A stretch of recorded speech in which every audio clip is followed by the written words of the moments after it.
Virginia Center for Politics. Good evening, everyone. My name is Jim Ryan, and I'm the president of the University of Virginia. I'd like to thank all of you for joining us for the first of what we're calling Democracy Dialogues, with tonight's conversation being led by our own Larry Sabato. We've always known this event would be timely, but we didn't expect it to be quite so relevant. At this point, I'm sure you've seen what's been happening at the Capitol in Washington, and I'm guessing that many of you are feeling the same mixture of anger, disbelief, and sadness that I am. Walking out of Independence Hall after the Constitutional Convention in 1787, someone is rumored to have shouted to Ben Franklin, "Doctor, what have we got, a republic or a monarchy?" To which Franklin replied, "A republic, if you can keep it." Our form of government has never been guaranteed. It only works if we choose to protect and sustain it, to exercise our basic rights, to respect the rights of others, to denounce violence, and to honor one of the hallmarks of any democracy, which is the peaceful transfer of power. The violence in Washington today was an attack on our democracy and a painful reminder of just how fragile our system of government can be. I can honestly say I never expected to see anything like it in the United States of America.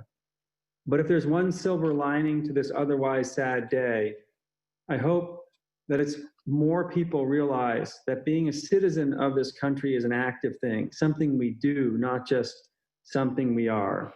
And part of being an active citizen means thinking carefully about the values we share and working together to make this country a little more perfect, which begins by actually speaking with one another, which brings me to tonight's event.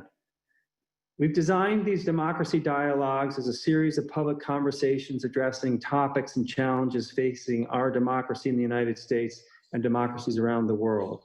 The format of these events will vary from debates and panels to roundtable discussions and fireside chats, but all of them will feature experts representing at least two different perspectives on key issues facing our democracy.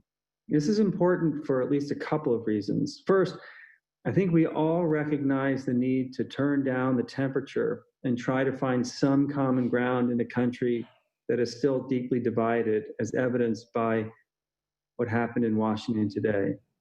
And second, I've always believed that our success as a university depends in no small part on our ability to prepare our students to be comfortable confronting and debating differing views.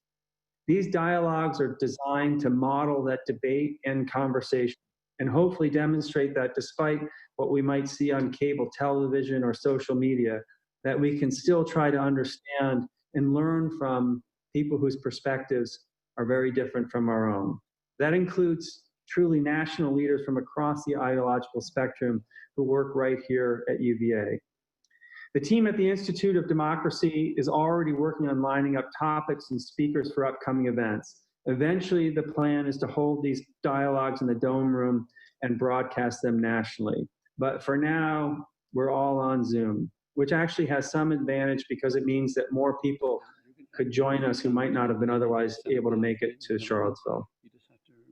Tonight's event is led, as I mentioned, by the one and only Larry Sabato.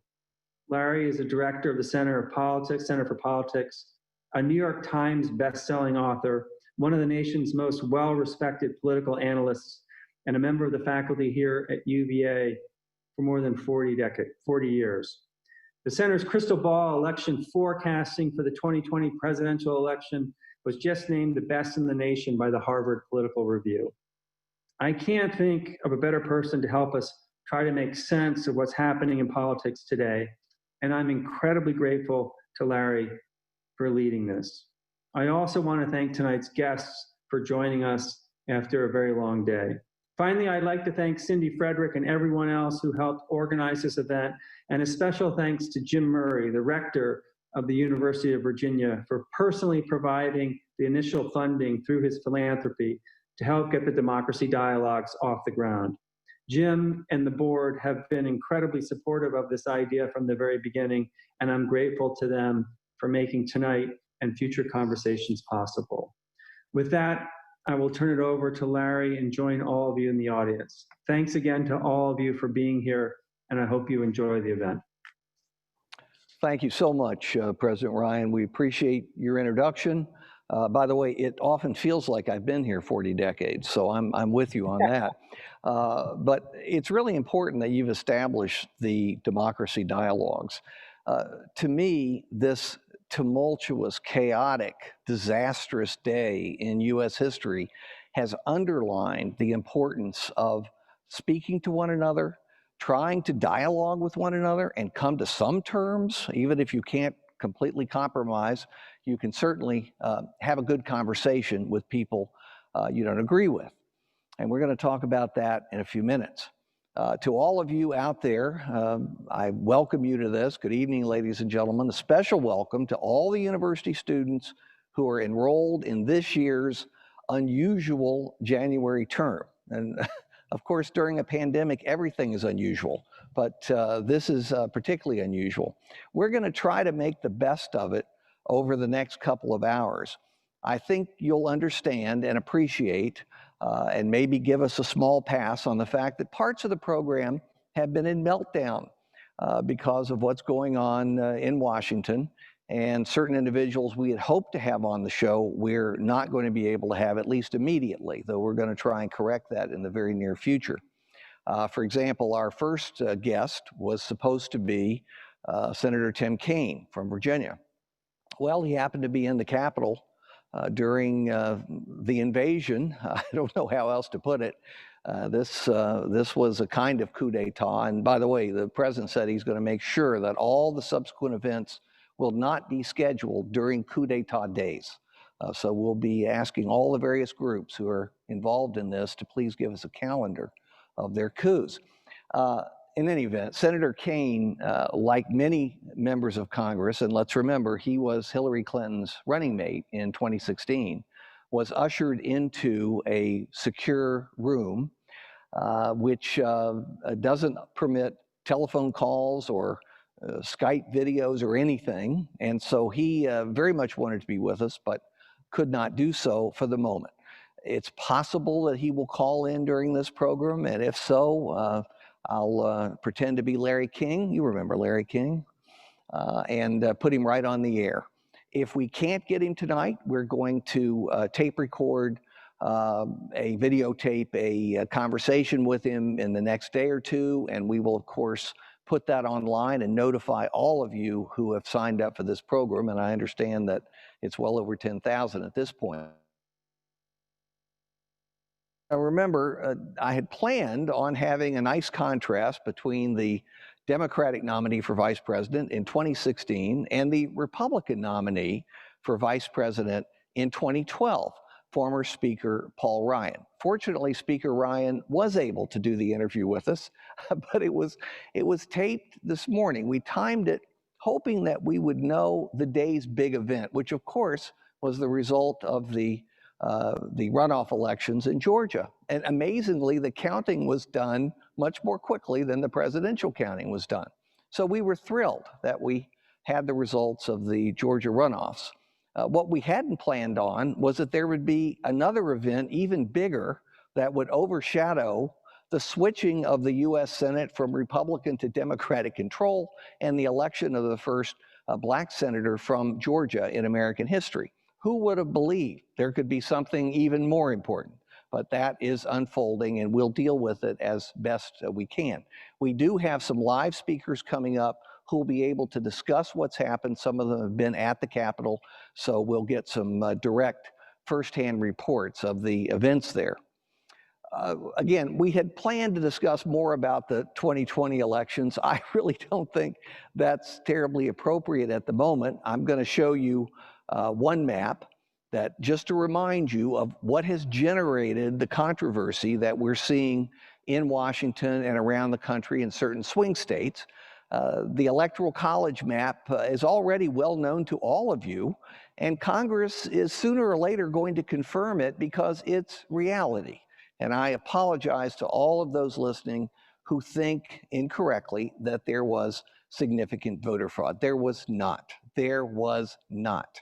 And those who have been saying this, including the incumbent president of the United States, have done the country a tremendous disservice and have encouraged people like the ones we saw crawling across the Capitol grounds today. And tragically, the woman who was shot on the Capitol grounds, I've been told just before coming on the air, has in fact passed away.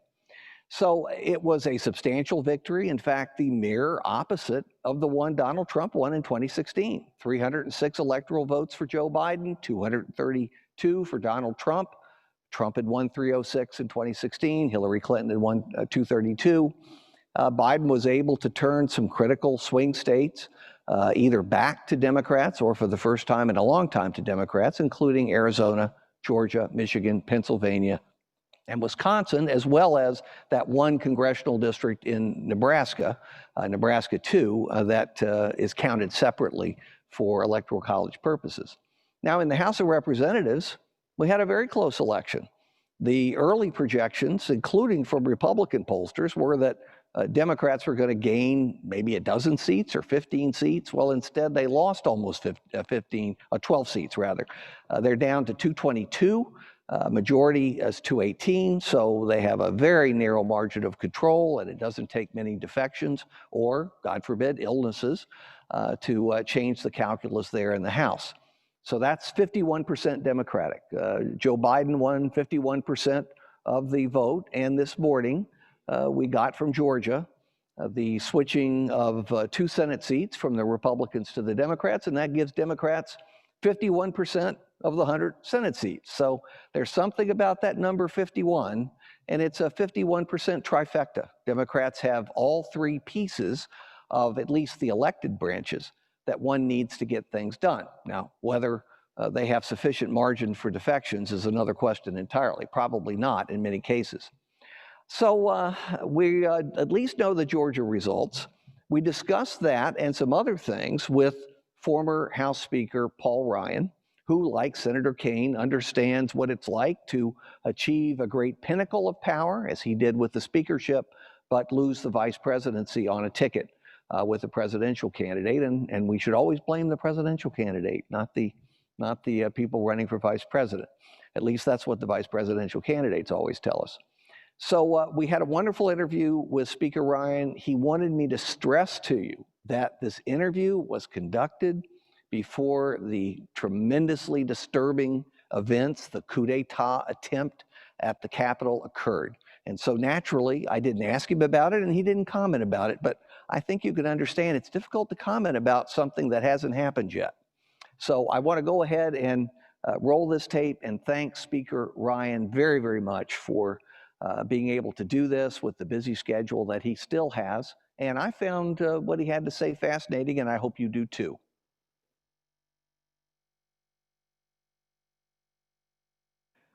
Welcome back. And now let's get some perspectives on the future of the Republican Party. My next guest was our last pre-pandemic guest right here in the Rotunda's Dome Room, just before the virus shut down in-person gatherings. And it was a great gathering. It's one that people still talk about, maybe because it went well and it was the last one. We hope eventually to have a university again. He's the 55th Speaker of the U.S. House of Representatives, former Speaker Paul Ryan. Mr. Speaker, thank you so much for rejoining us in the Dome Room, and it really was a great day. The students enjoyed it thoroughly, and we appreciated your time. Before I get into anything else, I have to ask you about what happened last night in Georgia. And we don't want to burst into song, everyone's singing the Georgia songs. We just want to talk about how the Democrats captured both seats in a runoff where the Republicans normally are favored. Can you give us your reactions? Well, I'm really disappointed. I didn't expect us to lose both of these. I thought we would win, frankly, both of them. I was Speaker when we had the last runoff against Jon Ossoff, actually, and we won fairly handedly. But if you tell your base it's rigged and you incite a civil war in the Republican Party a month out, and we're not talking about jobs, the economy, packing the court, adding states, instead you're talking about a civil war and how the election's rigged, you're going to turn off the suburbanites and you're going to depress your base rural voter. I haven't gleaned through the numbers. You do that, but my sense is that's what the story will look coming out of this. And so it's really upsetting to people like me who care greatly about keeping our majorities, and I worry about the policy fallout that's going to come from this. It will be very substantial for sure. You put your finger on part of this. The Republican turnout was down in a lot of the rural counties that the GOP depends on. What was interesting, though, is the early calculations are that more African Americans, more blacks, voted in this election in Georgia than have ever voted in any election in the 50 states. So there are messages there too, obviously, and we'll sort through all of this as time goes by. But this brings us to what I think is the most important part of our discussion, because you issued a statement that really caught my attention and everybody's attention. I think it was really the #1 story on Sunday. You blasted the move unfolding in Congress this very day, involving somewhere around 140 House members and 13 or more U.S. senators, all of them Republicans, trying, in essence, to stop the reading of the electoral votes in order to do fill in the blank. It depends on who you talk to, what their objective is, but clearly they're trying to delegitimize Joe Biden's presidency, even if they can't overturn the results. And some of them actually think you can overturn the results. If I can quote a small part of this, because it was a beautiful statement and one that will last way beyond this particular incident. Democrat Joe Biden's presidential victory is entirely legitimate, you said. The fact that this effort in Congress will fail does not mean it will not do significant damage to American democracy. It is difficult to conceive of a more anti-democratic and anti-conservative act than a federal intervention to overturn the results of state-certified elections and disenfranchise millions of Americans. As I said, it's a powerful statement. You've kept a fairly low profile. You can't be low profile and appear in Thomas Jefferson's dome room, so it's not completely low. But you've kept basically a low profile. You've been enjoying private life. Why did you decide to issue this statement and do it over the weekend? Yeah, well, I intentionally kept a low profile because I didn't want to armchair quarterback my successors, Kevin McCarthy, Mitch McConnell. And plus, I'm just been enjoying my family life. But every now and then, in extraordinary times, I think that calls for, making exceptions. And I thought this one rose to that. There are a lot of times where we have votes in Congress where it's a minor policy preference, or, it's just you have to represent your district. But then there are moments of clarity where clear principles are on the line. And this is obviously one of those things. So you had to choose, which do you pledge fealty to a man like Donald Trump, or to sort of the bedrock of our democracy, our Constitution? There's really no question in my mind in this. And I just think it's a moment of clarity. Look, what I worry is fear and ambition were driving this. And, I don't have ambition to be anything, and I'm not afraid of tweet storms. I got over that a long time ago. But so I just felt that I could be helpful to colleagues in Congress who are really wringing their hands over this and worried about this, that just some clarifying statements needed to be made. And it's so clear, the Constitution on this. And as conservatives, we don't want to federalize elections. We believe in the Electoral College. Why on earth we would want to delegitimize these things is beyond me. And the president's doing this for his own personal gain, his own reasons. But that doesn't mean people should follow that. And so that's why I thought a clarifying statement needed to be made. Again, I do this very rarely, but I hope because I do it rarely, it has some consequence. And that's why I just felt in this extraordinary circumstance, a statement like this needed to be made. Because when it comes to conservative principles and really just democratic principles, it's really clear, the vote today in my mind. And it did have an impact. My former student or University of Virginia graduate, Chip Roy, member down from Texas, has been quoting you. And as you know, he does not support the effort that's taking place today in the House and the Senate on the electoral votes. All right, well, one more Trump question. I want to move on from Trump. I think everybody does. But Thank you. do you think there will be any problems in the remaining 2 weeks and any difficulty getting him and his family and staff out of the White House? No, so I'll take your last one. No, I don't think there'll be any difficulty getting them out of the White House. I think he's down to very few staff right now anyway. I think it's Mark Meadows and Peter Navarro and some junior staffers. So no, I don't believe there's going to be any problem, getting them out of the White House. As far as at the end, I don't worry about big things like, military issues or things like that I've read. So I think the institutions will stand strong. I think, whether it's the DOD or the IC, or the Defense Department or the intelligence community or the Justice Department, I'm not worried about those things because I think there are good people there who will be good caretakers of the institution. With respect to pardons, God only knows what that's going to look like. And with respect to, rhetoric, it will be more of the same, I think, more tweets. But I don't expect material damage being done because I think there is enough institutional strength in our system inside of the executive branch that will prevent such things from happening. Well, that's encouraging, and I certainly hope you're right. 2 weeks is a long time in certain presidencies, and this would certainly be one of them.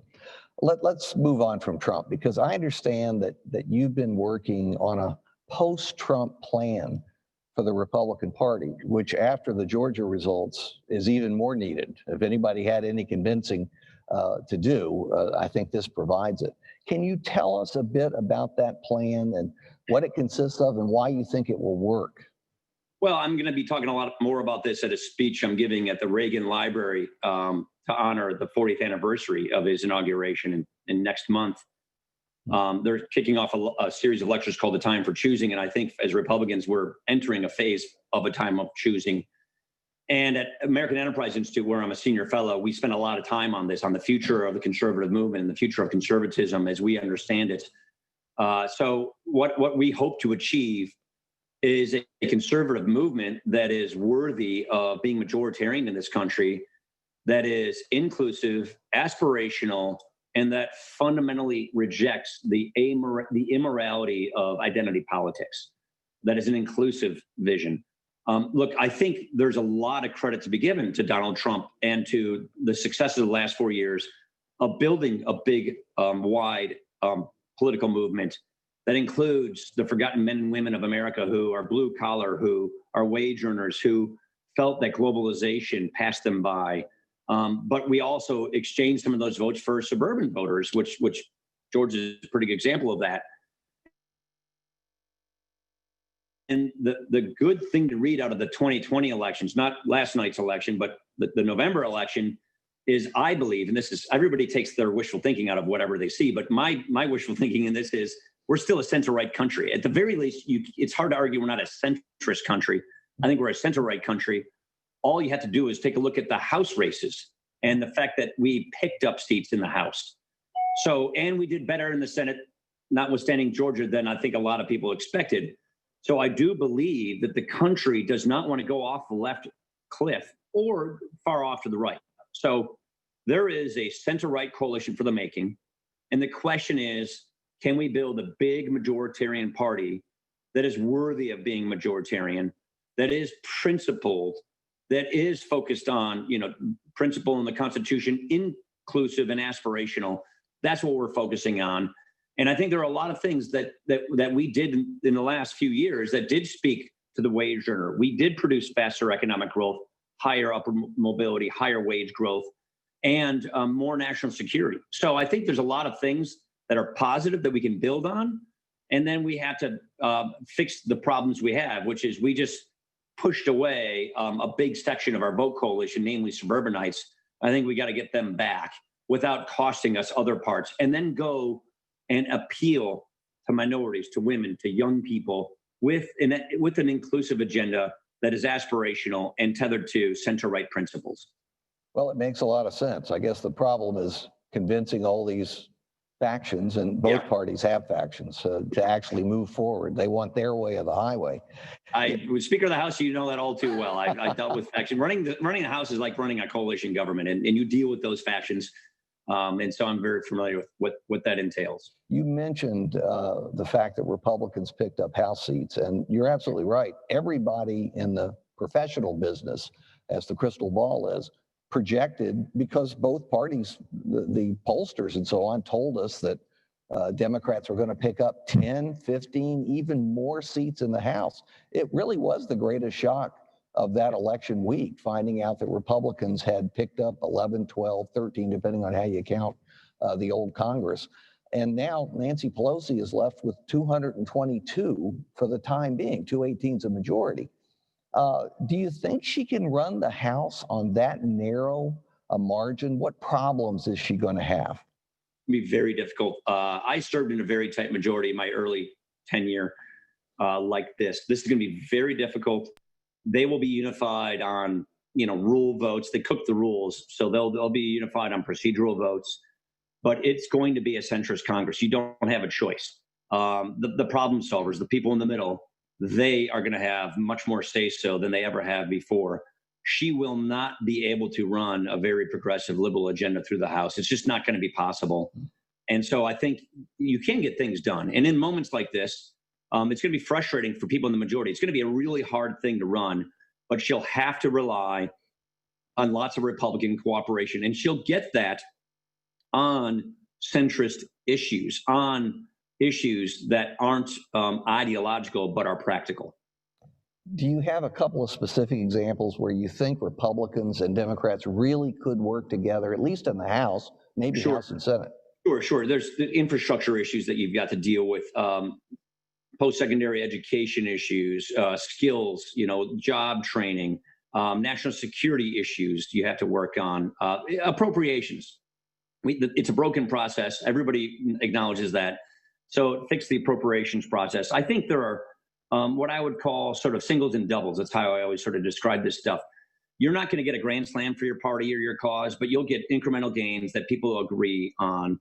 And there'll be a lot of the Senate, look, even if clearly we're going to lose the majority, it looks like. I think Purdue hasn't conceded yet when we're taping this, but it looks like that we're not going to win that one either. A 50-50 Senate with a tiebreaker from the vice president is, I've served in this situation before. It's you're going to have a cooperative government. And trust me when I say, Mitch McConnell knows how to do this.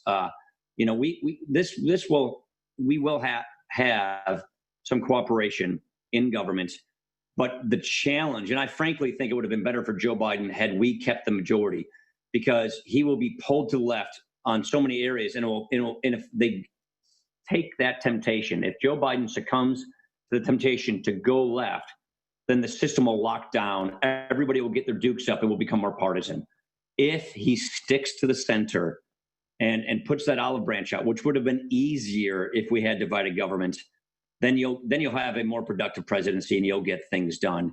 I can just go through the list of the to-dos you have to do in a session, whether it's a budget with appropriations and on authorizations that are expiring.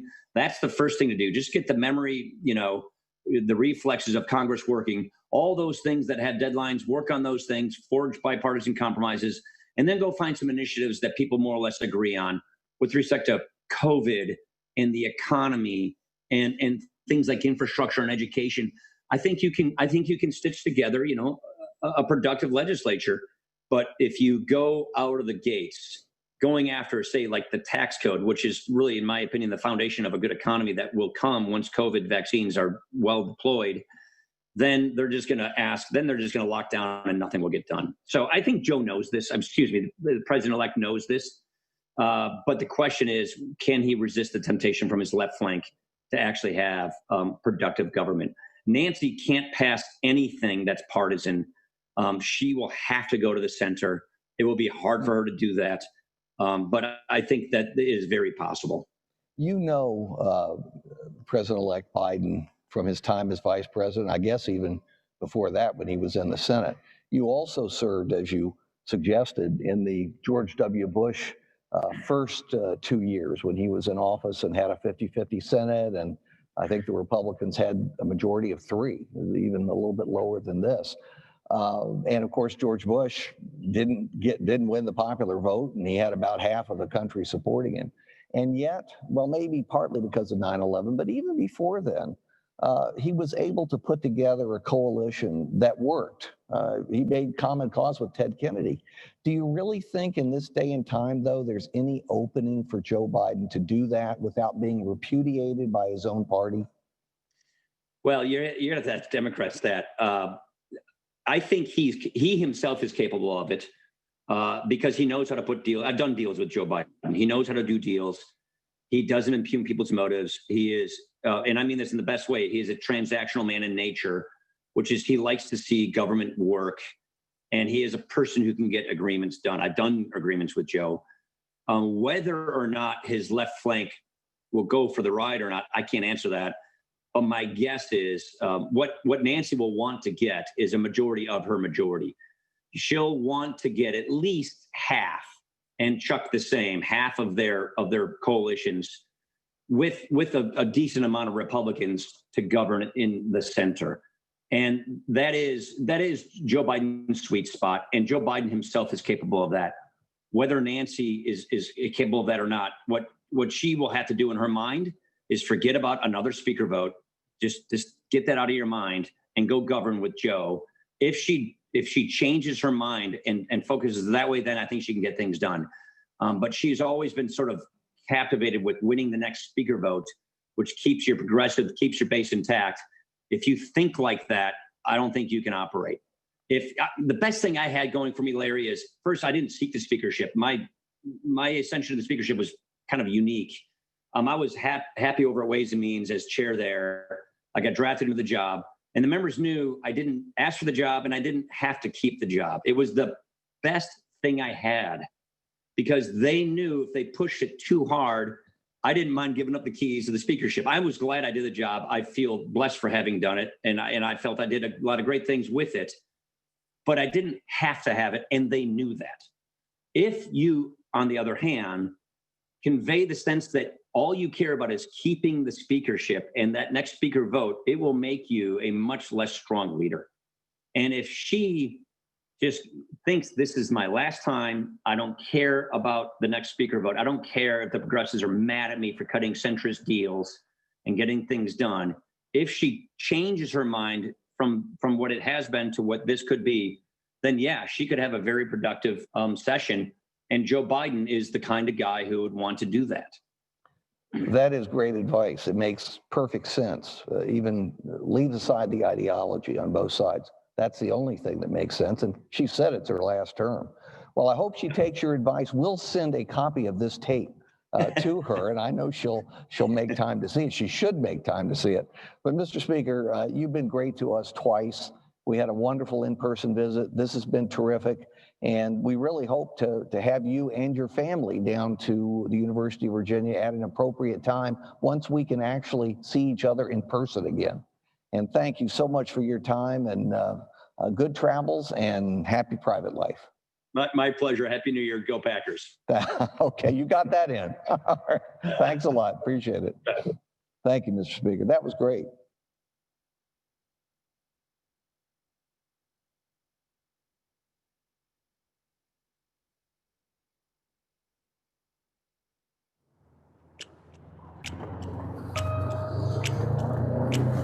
Cannon House Office Building, please. My name is Kyle Matus. I'm the Director of Government Relations at the One Campaign.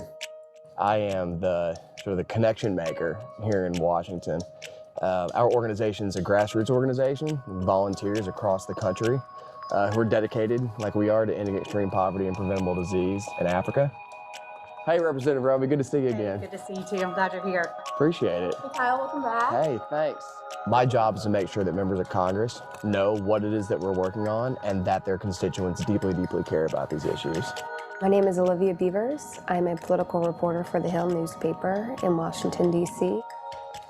Right now is probably the busiest time for political reporters. There's a constant flow of news, and there's the 24-hour news media, so things just move really rapidly. This is the third impeachment hearing in modern times, and after less than 3 years of doing print reporting at the Hill, I'm the one in the room. I always hoped I would get to this point. Democracy is crucial. My parents, they came to the United States for that reason. Democracy is everything. My name's Somar Metwali, and I'm a government major. One of the reasons that I really wanted to come to UVA is because of the Center for Politics. I was just inspired to really jump into what the center does when I saw how they encourage students to really explore politics. Politics is difficult, but I think the center makes it all accessible. I think the center makes it all available, and I think the Center for Politics is there to make sure that we're supported. I graduated in 2007, a degree in American politics. First started working at the Center for Politics by way of a class with Professor Sabato. The core questions of law, of policy, of politics have always interested me and motivated me. And the Center for Politics took that interest and provided a springboard for me to dive into deep questions and also find a job and an internship, and made me realize some of the opportunities that are out there that could be made available to someone like me from small town Texas. These are opportunities that I didn't know existed before coming to UVA. What was sort of the big moment during the first open impeachment inquiry yesterday? The Center for Politics certainly opened doors for me. I was actually their first scholarship recipient. It allowed me to get an internship at the White House and pay for it at a time when I wasn't sure if I would be able to accept the position, and it's helped me in my career ever since. It's hard sometimes if you don't fully understand what this world's like to get involved, but the Center for Politics made politics come alive. My opportunities with the center have actually led me to other opportunities at the university as well. And I think it's because of the skills that I've learned through the center, with development, with programs, how to put on successful events. I mean, these are things that you need in every single field. I'm just so thankful for that. The Center for Politics changed the trajectory of my life. It made Washington, D.C. much more accessible and helped me understand that there was a place for me to come and serve my country in a way that I didn't know was possible. A lot of us that are interested in politics, we want to run for office. We want to be Hill staffers. We want to make sure that the cogs of government move in the right direction. And I think the center has really shown that it's all possible. You just have to take your own path there.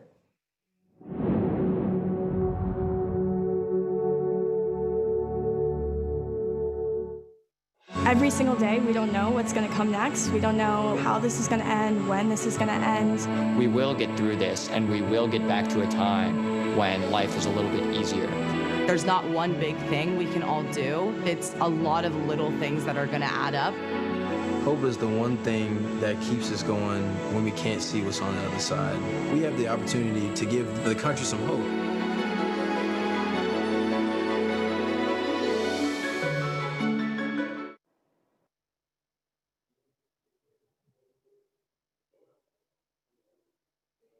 Sure, we have commercials, but they're different than the evening news. None of them involve prescription drugs. So we appreciate your paying attention and listening. I'm going to show another clip that was done this morning with two great analysts, great pundits who are a lot of fun. We had a great discussion. I hope you'll enjoy it. Paul Begala and Tara Setmeyer. I just want to stress again that we had this discussion before the afternoon changed everything. So please keep in mind that they were unaware of what was going to happen. I was unaware of what was going to happen. We would have had a very different discussion if we had known, but we didn't. So let's enjoy Paul Begala and Tara Setmeyer.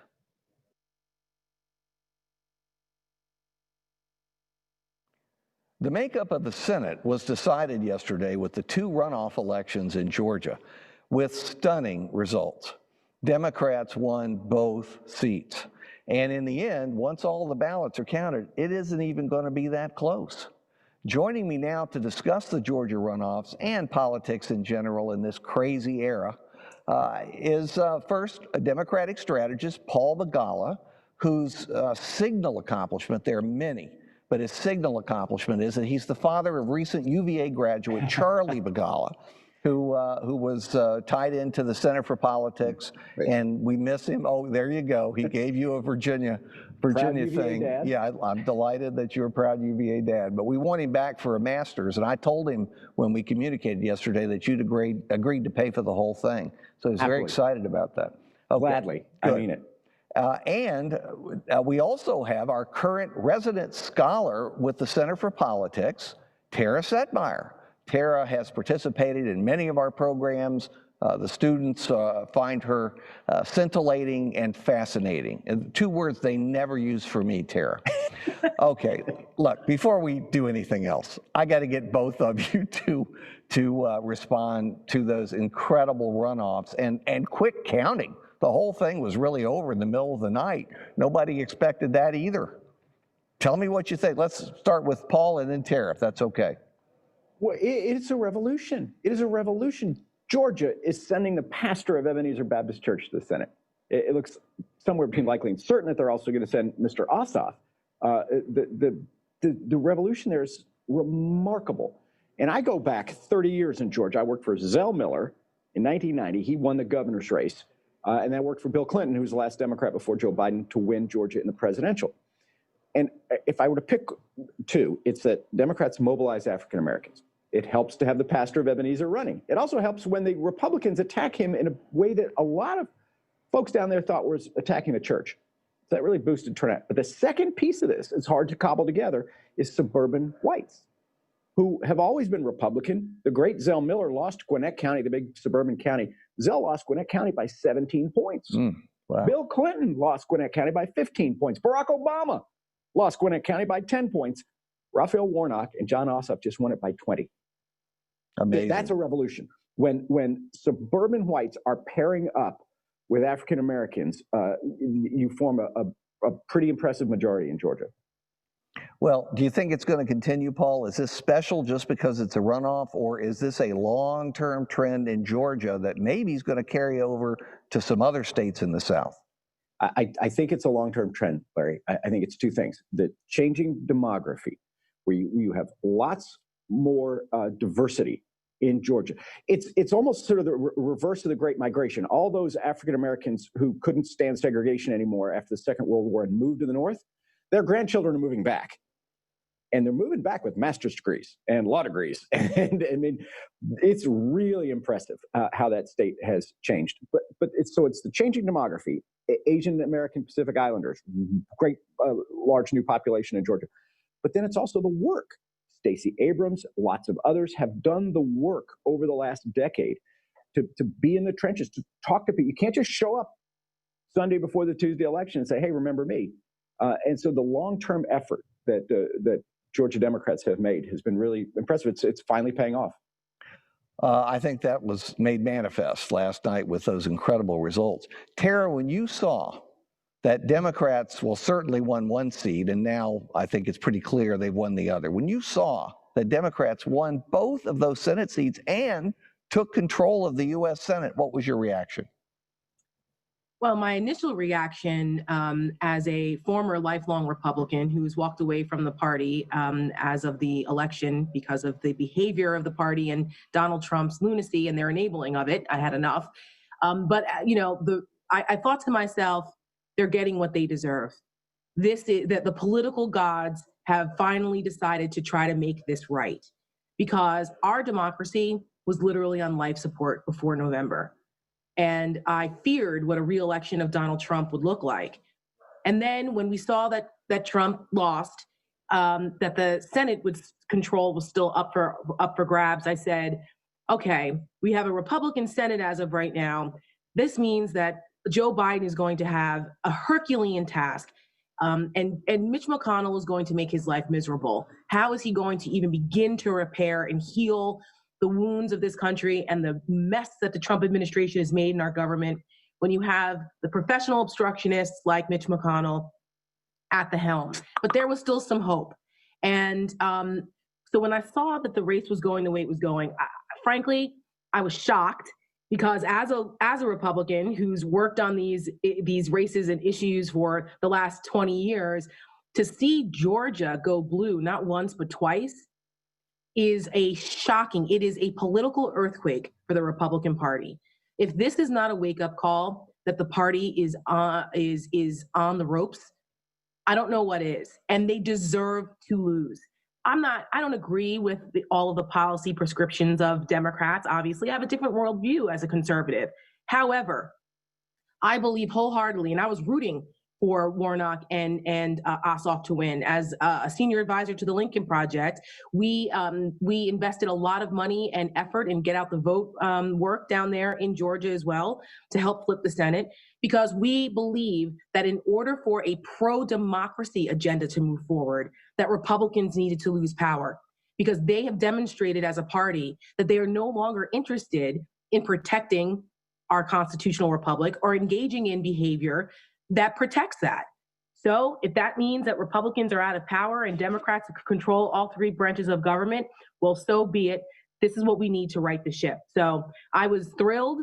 The historic nature of the win is incredible. My very good friend, Nikema Williams, the newly elected Congresswoman who replaced John Lewis, she is the chair of the Democratic Party down there in Georgia. And she said a couple months ago, watch us work. And that's exactly what they did. Stacey Abrams and the Get Out the Vote efforts down there in Georgia, they were able to register 70,000 new voters since November for a runoff. You know, those of us who are in politics know that runoffs are usually afterthoughts. You don't see this level of voter participation in a runoff, and not in places like Georgia where they have them, you know, the first week of January. This is extraordinary, and this is really, really good for the health of our democracy. I'm encouraged by the result of this election. You know, I love politics, and both of you do too, but and I'd like politics every day. We have politics every day, but somehow having an election right after the holidays and New Year's Day is kind of weird, but we all know why it was done. It was done to minimize the minority vote. And isn't it ironic that instead Georgia's first black senator was elected in the runoff? Although maybe that would have happened at any time, it still reminds us that the unintended consequences of any reform will always catch up with you. Right. Well, Reverend Warnock might say, quoting scripture, that the man meant it for evil, but God used it for good. Oh, that's right. That's Amen. good. Yeah. Listen, I know that was really God's, but I have to steal that, Paul. I hope that's okay. It's from a higher source, Larry, but I'm sure the Lord will let you use it. Well, we'll footnote it. Okay, we'll footnote it. Look, we have been through in the last, couple decades, but I think particularly in the last 4 or 5 years with the advent of Donald Trump, the most intense partisanship and polarization that any of us have seen. Terry, you're too young. Paul is definitely old enough. But back in the 60s and 70s, we had this kind of intense polarization. I don't even know if it was as bad then as it is now. The fact that Donald Trump is going away, well, maybe he never will, but he certainly won't be in the White House. So I think we can be certain of that. Is that going to help in and of itself? What do we need to do in addition to reduce this polarization and increase the chances that we can all help govern this great country? Well, I think leadership does matter. And I think the fact that the Democrats turned to Joe Biden is pretty extraordinary. That primary field, think of that stage. That, I think, is the most talented primary field the Democratic Party has ever assembled. Really remarkable talent. And Joe, this is the third time Joe Biden has run. He never before even won a delegate, yet he won 44 contests. He dominated in a way that Barack Obama never did, Bill Clinton never did, no Democrat has in the primary era, dominated the way Joe Biden did. Why? Of course, he's got talents and gifts. The most important talent he has, though, or gift he has, is empathy. The Democrats were not looking for revolution, they were looking for reconciliation. That's why they picked Joe. And that radiates out, right? I think that's why he defeated Mr. Trump as well. So it begins with the leader. And it's really central to Joe's DNA to reach out, to heal. It'll drive some in his base crazy. That's okay. So that's first. But second, we have to be better citizens too. You know what Shakespeare said, the fault, dear Brutus, lies not in our stars, it lies in ourselves. When that tragic death hit Luke Letlow, the congressman-elect from Louisiana, 41-year-old man, 2 young kids, felled by COVID. There were some on Twitter who were celebrating that, some on the left. That's hate. That is completely wrong. And so we, the people, have to do the same. If we can't see the humanity in a young widow with 2 children under the age of 3, God almighty, what kind of people are we? So I think it has to come from both. We have to reach out. It means that the Democrats now in the driver's seat. It means it's incumbent on them, on us, to reach out, and yes, to reach out to Republicans and to compromise. We've been schooled by Trump to believe that politics is only about your base. And we all talk about the Trump base, and it's impressive. It is. But this is a vast, diverse democracy, and we've got to have inclusion and diversity. Nancy Pelosi has it right. This is her favorite saying. She says, diversity is our strength and unity is our power. So you got to be both. It's hard to be unified when you're diverse, but that's the challenge for America. And I think Biden is a perfect leader for this time. He does fit the moment very, very well, and he's incredibly lucky. He worked hard, as you mentioned. This is his third presidential bid, but it's still just an amazing series of events and coincidences that put him in the White House. And we've got a 51% government. We all have to keep that in mind. The Democrats have 51% of the House, exactly. They have, in essence, 51 votes, 51% of the Senate, and Joe Biden got a little over 51% of the vote. That's great. It gave Democrats unified government, but it also suggests that we need to have some attempt at compromise. Tara, do you really think it's possible? It's easy to say this now, but I can see where progressives are going to be very unhappy if Biden does anything that's, say, center left, center right, or dead center. What do you think? Yeah, I think that the idea of the progressive wing having too much influence is what motivated a lot of split ticket voters during this election.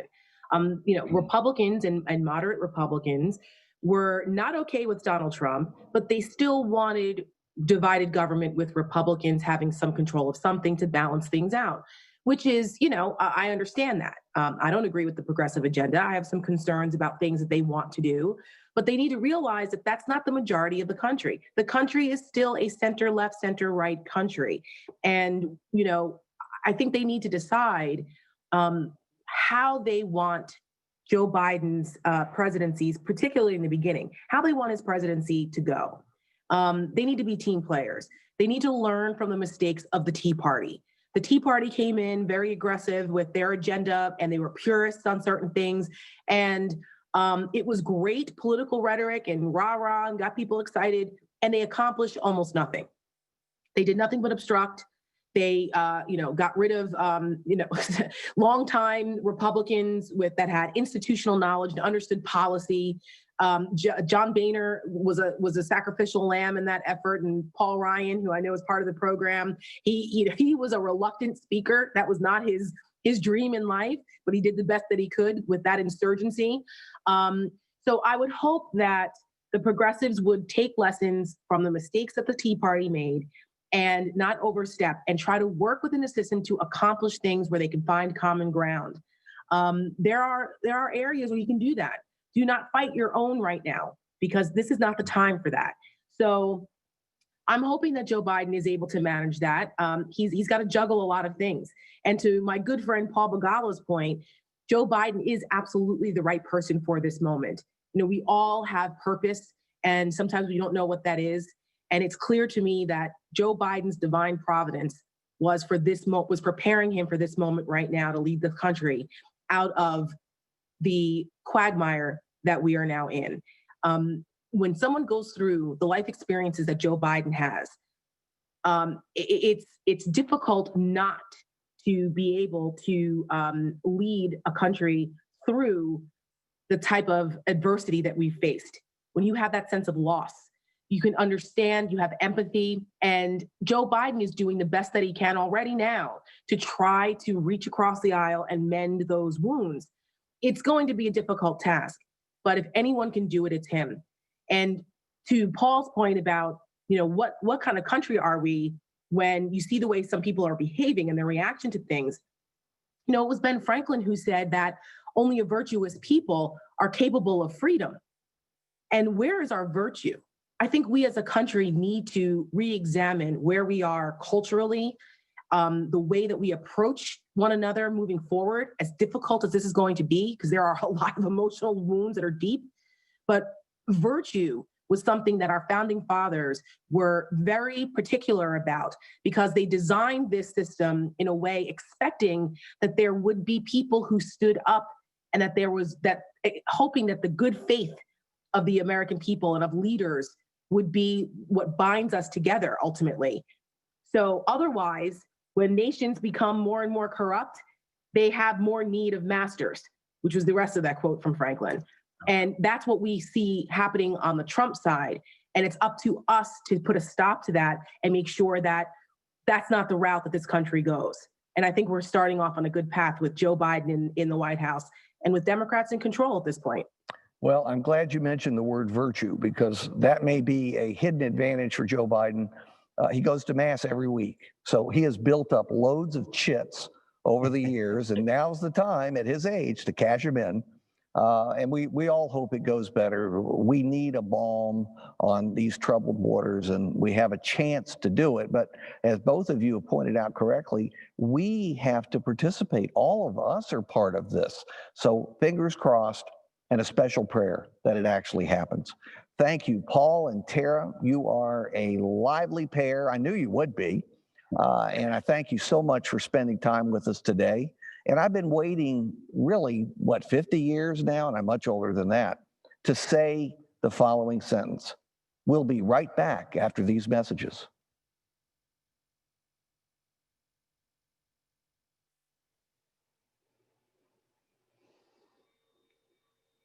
I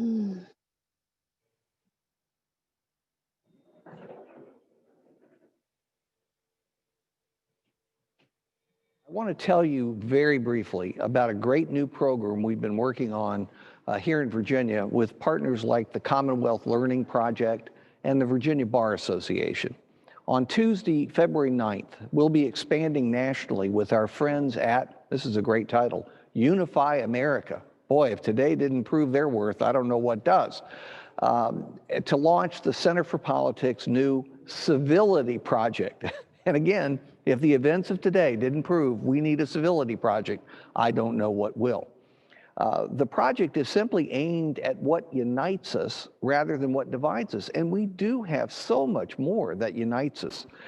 We focus on the divisions because we have to, and probably it makes better TV. We'll ask our next guest, Margaret Brennan, about that in a moment. Our goal with this project is to lower the temperature a bit on some of the heated rhetoric that plagues politics today and that is leading, unfortunately, to violence. We hope you'll join us. For more information, go to our website, centerforpolitics.org. One word, centerforpolitics.org. Joining me now is a great friend of the university and the Center for Politics, Margaret Brennan. She is, of course, the host of Face the Nation and a graduate of UVA. Yes, I've had quite a number on this program, but you have to understand, we have a very large percentage of the influential people in America who are UVA graduates. We can't help that. Margaret, I know you agree with me on that, don't you?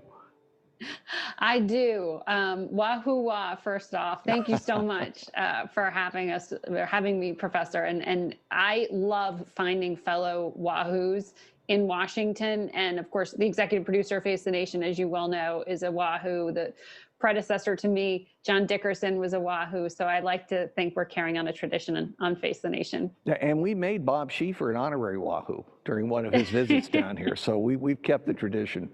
Margaret, you're moderator of one of the great heritage shows in television that brings the First Amendment to life and holds elected officials accountable.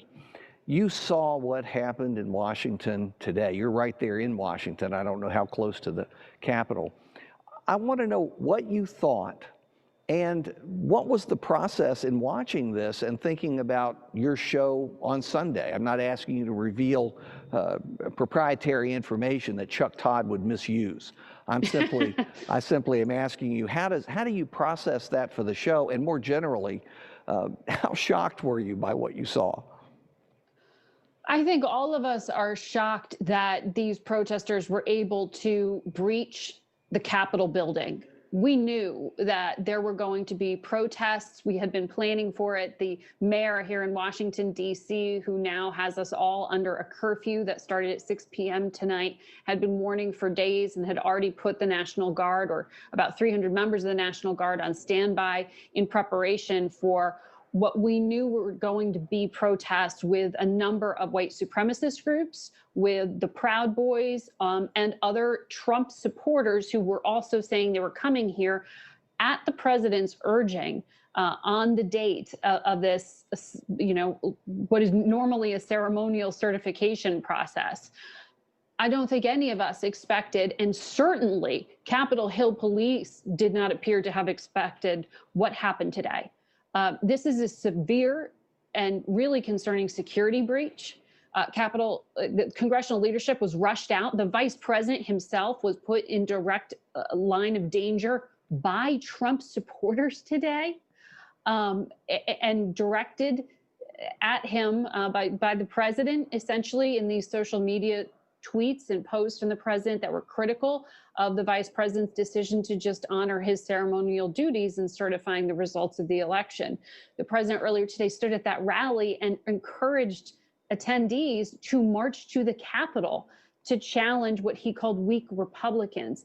So in covering all of what we have covered over the past 4 years, I can't think of a moment as just so clear in the chain of events and the linkage to the rhetoric from the president. It is very clear that he is inspiring these supporters. He's being publicly asked by members of Congress to please tell them to stop. And there are continued protests right now. So in terms of digesting it, I think as a country, we're all trying to digest the past year in particular that has been so painful. But this moment, as someone who has covered national security and global markets before that for well over a decade, Turkey and Egypt are calling for peace in the capital of the United States and calling for order. I mean, we have adversaries, we have democracies, we have autocracies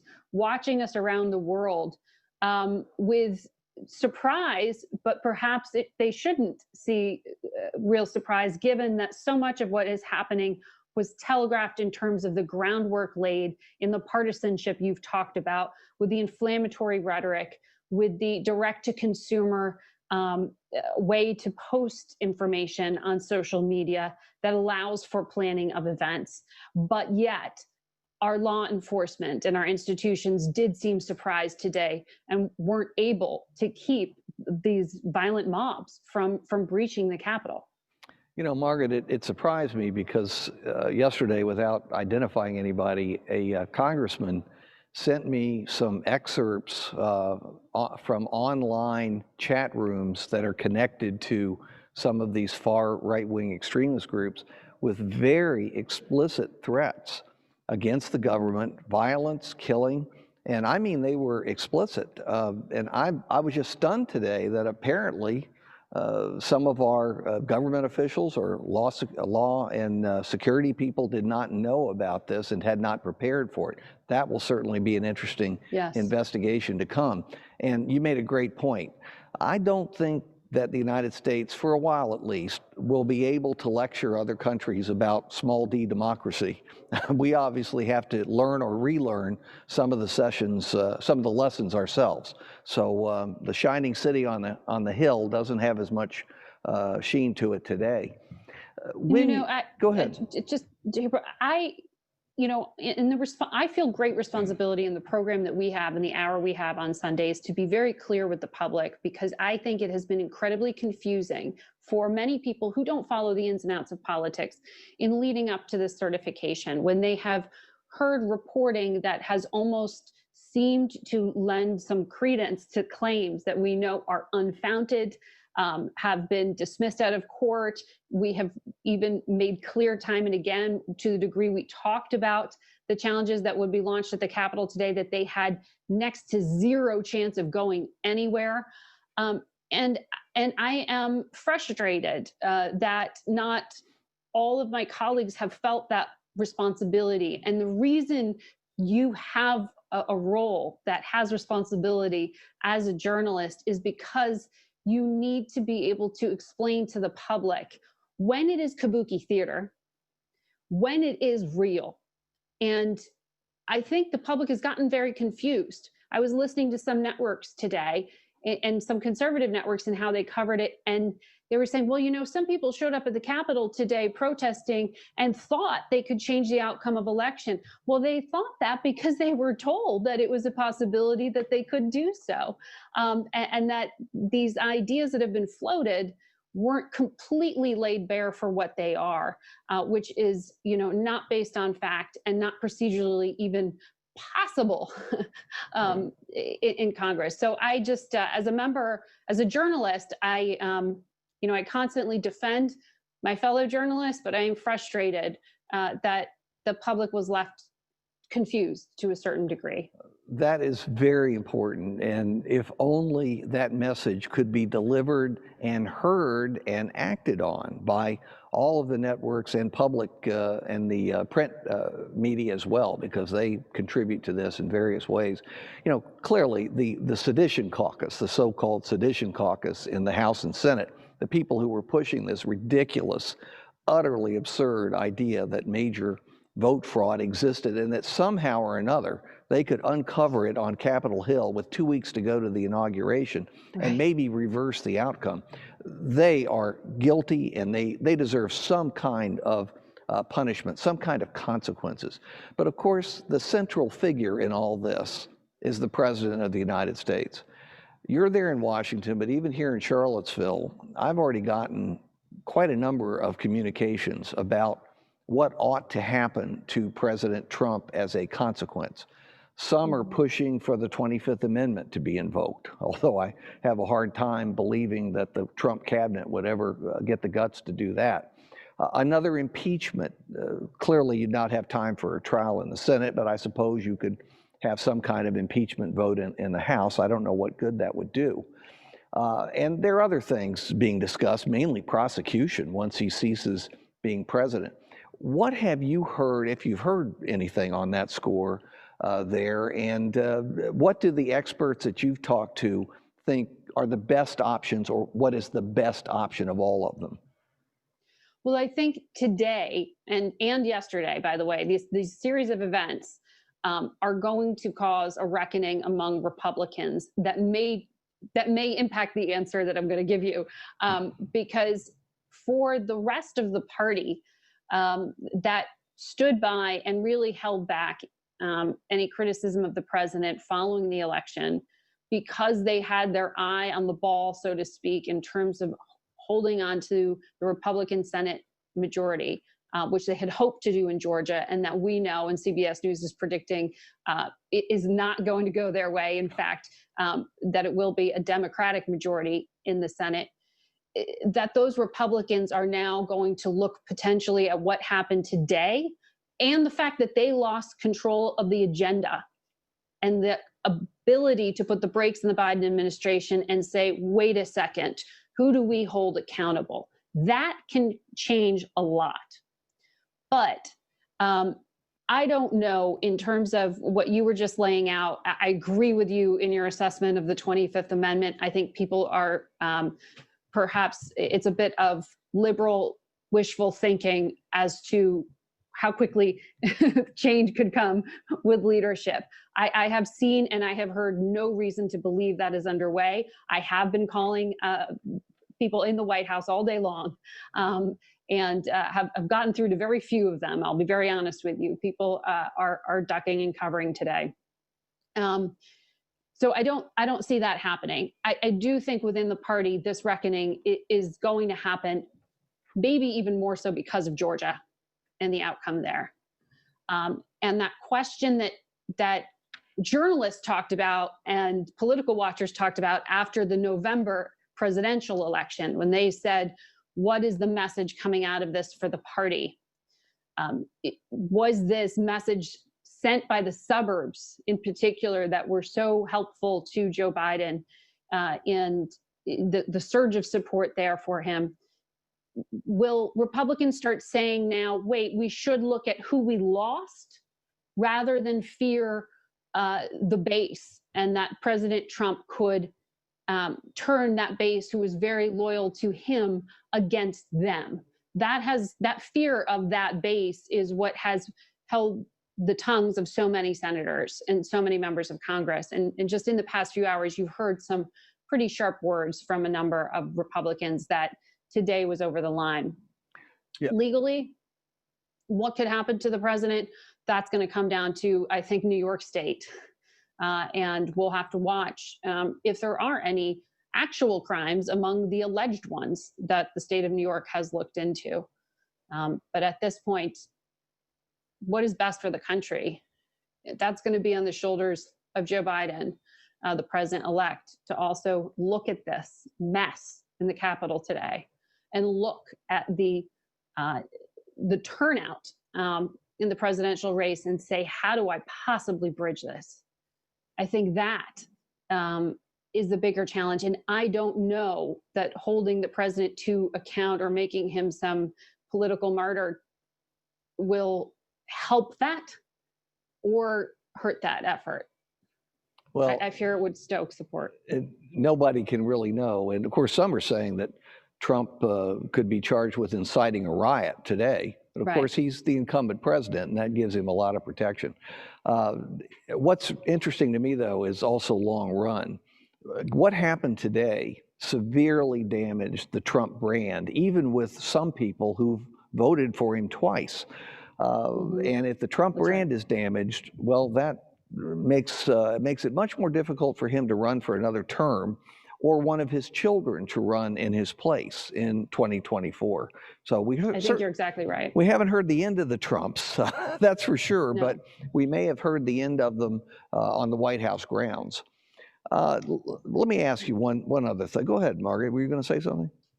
No, I think you're right in your analysis. I agree with you, or at least I should say that the prospects for 2024, it will be harder for the president to make that affirmative case of you want 4 more years of this, when his own vice president, who has been so loyal to him, was directly at risk today because he told his supporters to go storm the Capitol. He told his supporters to go potentially harm fellow Republicans. That will hurt the president's ability to shore up support within the party. That's why I think it's so interesting to watch how Republicans reckon with this. But I don't think that broader grievance in America, that broader underlying set of issues disappears with, noon on January 20th, and that different understanding of facts, and that will take some time, I think, to work through. That I don't know how that gets resolved, to that fundamental question of is Trump the symptom, or is he the cause, or is he the symptom, and how do we make sense of that as a country? Well, I think the Republicans have done one thing, that is President Trump, as well as his supporters in Congress and his base. They've done a very good job for millions of Americans. After all, Trump got 74 million votes. Millions of Americans now think Joe Biden is not a legitimate president, which is utterly absurd. He won a very solid victory, same number of electoral votes as Trump, and 7 million votes in a plurality over Trump. And of course, Trump lost by 3 million. So that's a 10 million vote gap there. I don't understand how some people think, but of course, I'm using the wrong verb. I don't think there's a lot of thinking going on there. Final question, Margaret. You mentioned Biden a couple of times, President-elect Biden. I wonder if he is not given a major opportunity because of what happened today. We've talked about him being a very different person, totally different than Donald Trump, and that's an understatement.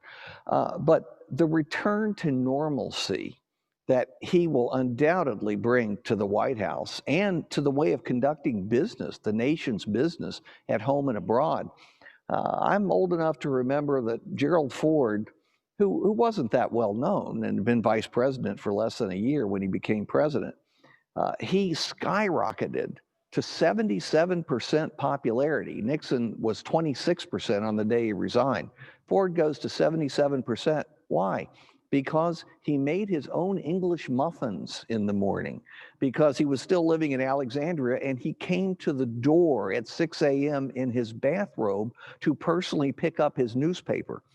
we were so desperate for normality that at least until the Nixon pardon, he was in good shape. I wonder if Biden will benefit from that too. Just the absence of Trump and his constant chaos and controversy. Maybe that will help Joe Biden more than anything. What do you think?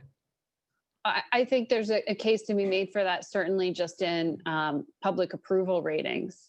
I think, however, and certainly for the forward planning we do for our program, I'm totally anticipating that the problems persist past January 20th, particularly when it comes to executing at the state level the distribution of this vaccine, the ongoing challenges from this pandemic. A lot of that architecture is in place, and while the president-elect and his team can play with some of it, tweak it, that architecture is there. The state governments, it is just going to be political problem after political problem for these governors who are going to be perceived to be being unfair, even when they're not being unfair in terms of who they allocate it to.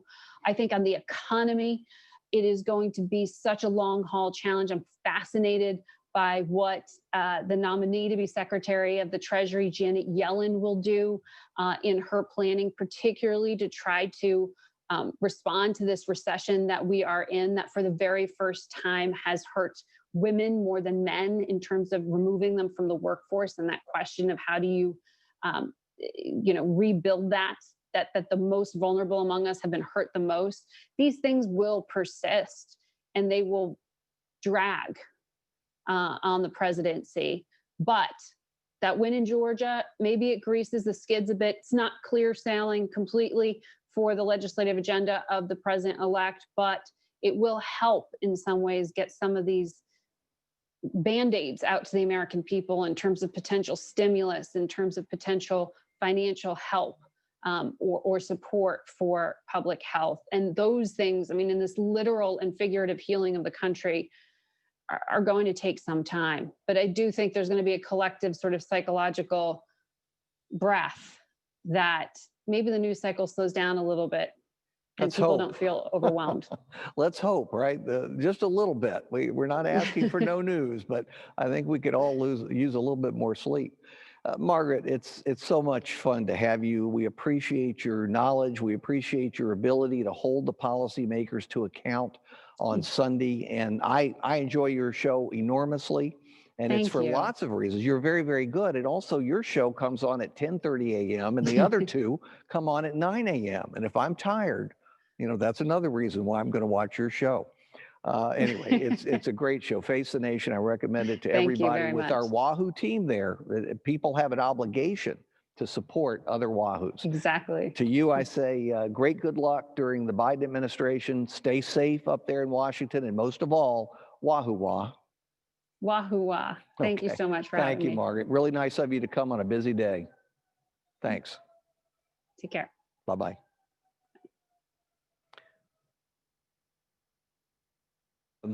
Another Margaret's friends, I think, from another network, Don Lemon from CNN, and he's going to be discussing the whole wide range of events. And this was taped earlier. Fortunately, though, he was taped at a time when he had seen much of the turmoil on the Capitol grounds. So we were able to get into that. Let's run that tape.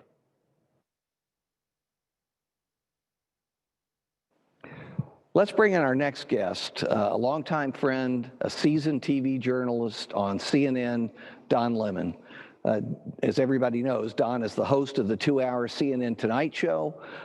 It's a great opportunity and a privilege, Don, to get to ask you a few questions. So welcome. And there's no way to avoid this. This wasn't exactly our agenda, but we have watched today a contrast between real democracy, which was the election of the 2 Senate runoffs in Georgia, and the opposite of democracy, which is what can only honestly be described as a coup attempt in the midst of the sedition caucus in the House and Senate, all Republicans trying to throw out the legitimate votes, the electoral votes and real votes of the American people to change the result of the presidential election. I just want your reaction before we get into the details. What did you think? How are you reacting to it? Well, I'm glad you said sedition, because that was the exact word that I was going to use. It is seditious. It's sedition. It is an insurrection. These are not protesters. These are anarchists. These are people who are trying to subvert justice, and these are people who are really subverting our democracy, and really they are rioting in the capital of the United States. It is outrageous. I'm not shocked, though, Larry. I'm not surprised. And for anyone to say that they're shocked and surprised, maybe you can be at the same time. But I am outraged that this has been allowed to happen in this country. And the reason I'm not surprised is because this was inevitable. You've had a president and his acolytes and his apologists who have been lying to their supporters and to the American people for so long that this was inevitable. They believe it. Now they're at the Capitol. They're thinking that this election was stolen when it wasn't. They're thinking that there's evidence of some sort of untoward behavior with the election, that something was wrong. This is a clean election. These people have been lied to, and now they are committing treason. They're committing treason based upon lies, Larry. It is sad. And it's treason. Use the right word, Don. We can't let them get away without using that word. Sedition's a great word, but come right out with it, treason. And our senior officials are involved, from one party, of course, but they're all involved. And as a result, there has to be consequence. Something has to happen as a result. It'll be interesting to see what can happen with only 2 weeks left in Trump's term. Although, if ever there was an opportunity to use the 25th Amendment, it would be now, except we don't have people courageous enough in certain leadership positions in the cabinet and the Congress to actually have it done that way. But Don, let me ask you this. Isn't this, and I've watched your show for years, and you have said this from the beginning that Donald Trump came on the scene. Isn't this the inevitable result of the American public making the worst possible mistake in a presidential election and promoting somebody to the White House who is hateful, who is a would-be dictator, who is narcissistic? It's always about him. There are always little elements of that in presidencies, but we've never had a president like Donald Trump, and God, I hope we never do again. But was it inevitable? You've talked about it so much over the last 4 or 5 years. I have talked about it, and I think that is, listen, that's my job as a journalist, to do that. And I feel that I've taken oath just as a doctor or an attorney or anyone who is representing someone. And I represent a constituency of American people, the American electorate. And I think you have to be honest with them. I don't believe, as you know, Larry, in this whole sort of fake objectivity that you have to give sanity and insanity equal levels of an equal platform, because that's not true. So from the very beginning, I said that about this president, and I knew that about this president and this presidency, and not the president, but the candidacy. We have to call racists racists. We have to call liars liars. We have to call lies lies, and we can't put lies and truth on equal footing. And I got a lot of flack for that, as you know. People have finally come around, and they finally realized that you don't put liars on television. I stopped putting apologists on television a long time ago, before Trump became president, some of whom became his advisors.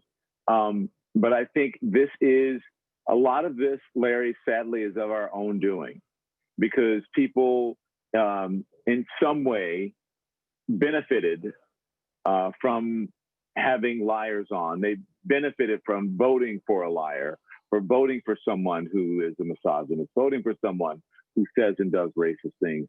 So a lot of it is our own making. And I think that the past 4 years, I think it is a valuable lesson to everyone in America, regardless of where you are in the political spectrum or scale or whatever side of the aisle you're on. This is a valuable lesson that we should listen to content and context rather than the loudest voice and the person who is the most entertaining. We have to be very careful about who we give our platforms to and who we give the biggest platform in the world to, and that is the Oval Office. And let's hope at least enough people have learned that lesson. Don, you know what shocks me? After 4 years of his mania, plus the campaign, 74 million Americans voted to have more of it. And that causes me distress more than anything. It gives me pause because it tells me it can happen here. It has happened here now. Yeah. It has happened here. That's the end of our arrogance, don't you think, Don, around the world? I do think it's the end of our arrogance, because how can we say we live in the greatest democracy in the world, and then you see what's playing out on the Capitol steps and in the Capitol this week? How can we say that when we hear the leader of our country trying to coerce an official who is in charge of an election to find the votes somehow to make him president, that to illegally do that? How can we say that? We have, in order to hang on to this democracy, we're going to have to correct that, and we're going to have to correct it very quickly, because we still have a few days, but that can last forever, as you see it playing out until the end of this presidency, and who knows what lengths he will go to try to continue to hang on to office, or at least continue to hang on to some power. You said a would-be dictator. I would say that it's past the would-be, Larry. So yeah, we can't be all feeling ourselves and up in our dignity and we're Americans. I think it's time for Americans to take a good long look at ourselves to try to hold on to our democracy. Yes, I do believe in American democracy. I do believe in American exceptionalism. I do think that we live in the greatest country on earth, but I do think that we have to be careful and we need to guard it. One wonders what's going on in Donald Trump's mind. Just this morning, I talked as a part of this series with a senior Republican who's no longer in office. And I asked him, and he's not pro-Trump, I asked him, what do you think might happen in the remaining 2 weeks? And it fascinated me because the first thing he said was, I really don't think there'll be military action, that is domestic military action, a coup of some sort. And there you are, it's happening. But the second thing he said was, well, we're in for an incredible list of pardons. And I'm sure that part is true. But I think Trump is thinking beyond that. He knows now he can command this army of cultists who will do whatever he tells them to do. It's like Jim Jones, but he's not going to have them drink Kool-Aid. He's just going to tell them how to go and take over. One wonders whether we're fully prepared, because everyone says what this former elected official said. It can't happen here. We won't do that. That's so un-American. You're halfway to having it succeed if you believe it can't happen. Well, today was a lesson. What we're watching playing out is a lesson. When we're watching people who are storming the Capitol, that is a lesson. And for all of those who thought that it couldn't happen here you go. This is a lesson. So I think, obviously, I think that we should, take the lesson and learn from it, that it can happen here. And as I've been saying, we have to guard against it.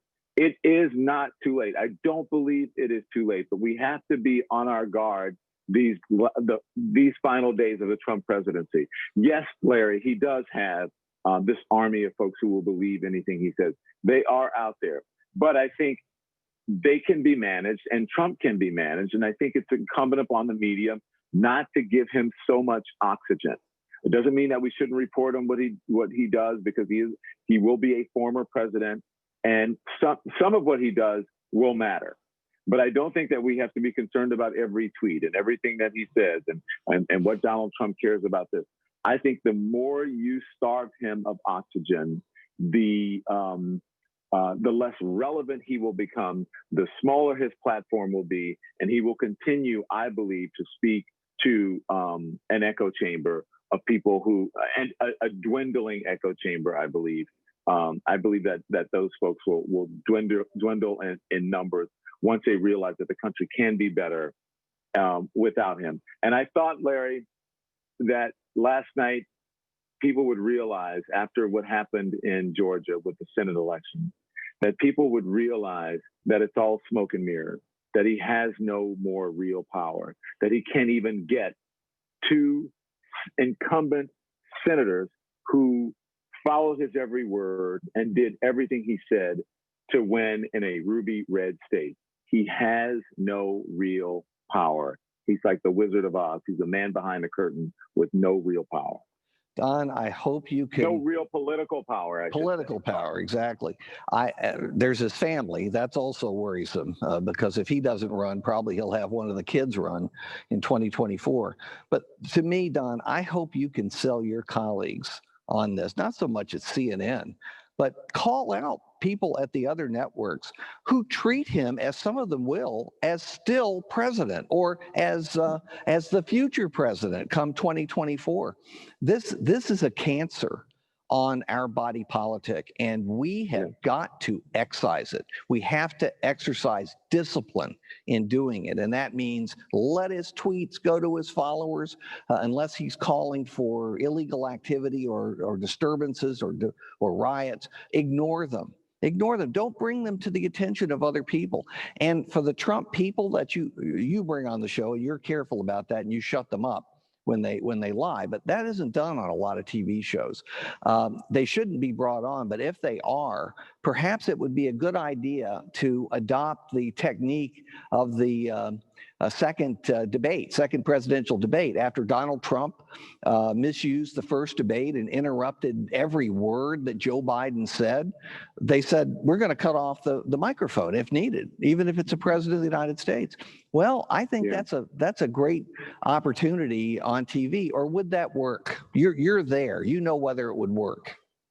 Listen, I hate to when people are in the middle of I think constructive discussions to silence people in that way. But I do think sometimes you have to limit the exposure of craziness and of lies. And I don't think people need to see food fights on television all the time. If an argument or discussion is naturally, lively, then I'm okay with that, because that's how real people talk. That's how real people discuss things. When I'm having an argument or a disagreement or a discussion with someone, I'm animated, and I say things like, "Oh, come on, man, stop it!" That's what people do. But I don't think people should, especially over the last 4 years, that so many lies have been allowed to penetrate the American psyche and just to go out on the air unchecked. I don't believe in not checking it. So when someone does lie, I believe that you have to cut them off in real time and correct it. And if they continue to do it, then Larry, I believe you shouldn't bring them on. And there were many people, I don't have to name them now because it's over, but there were many people throughout the course of the Trump campaign and the Trump presidency who I said, I'm not bringing them on my show. I am glad that my colleagues, I'm not meaning just at CNN, but at other networks are coming around to it. But I have been doing that for a long time and getting a lot of guff for it, a lot of criticism from people saying, you're trying to silence people, and this is not America, and you shouldn't be allowed to do that. It is not a right to be on CNN or to be on any news network. It is a privilege. And if you have the privilege of speaking directly to the American people, then you should at least be honest with them and not lie to them. That's a privilege to be able to do it. You couldn't be more right. And it's not under the First Amendment. You don't have a right to go on television and lie, even if you're president of the United States. Don, and it's not censorship either. Yes, absolutely not censorship. It's serving, I hope, the public listening and watching. Don, thank you for all that you do. Thank you for the great show that you put on. And we've only got 2 hours total, and there are a lot of people who want to rant and rave. So we got to give them time to do that. But you were terrific. I want to thank you as well. I want to thank you for what you do, Larry, and what you're doing centered around politics and teaching people, and for the amazing voice and platform that you have. You use it correctly, you use it wisely, and that's why I love having you on the show. So thank you for allowing me to be part of your platform. That is extremely kind. Thank you so much, Don. I'll try to earn that in time. But good luck tonight. I know you're going back on tonight, and for God's sake, stay safe. Stay safe. And we'll talk to you soon. You as well. Okay. Take care. Bye-bye. Bye.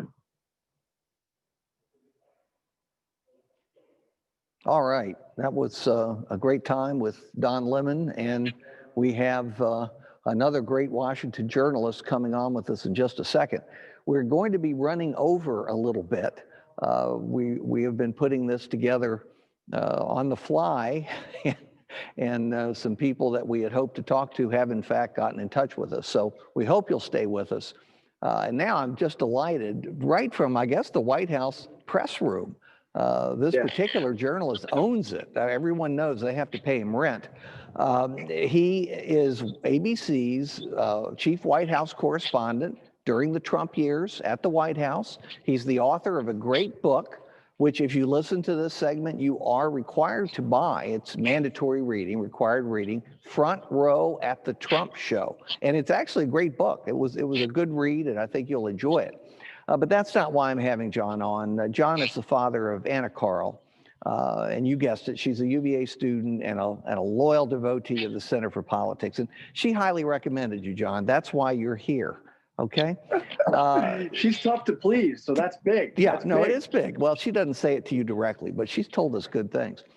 John, this has got to be one of the most bizarre days that you have ever spent, I guess, at the White House or in Washington. Tell us where you were, what you were doing, and what you think about this. Well, no question about it. Now I'm gonna step outside so I can take off this mask and maybe you'll hear me a little better.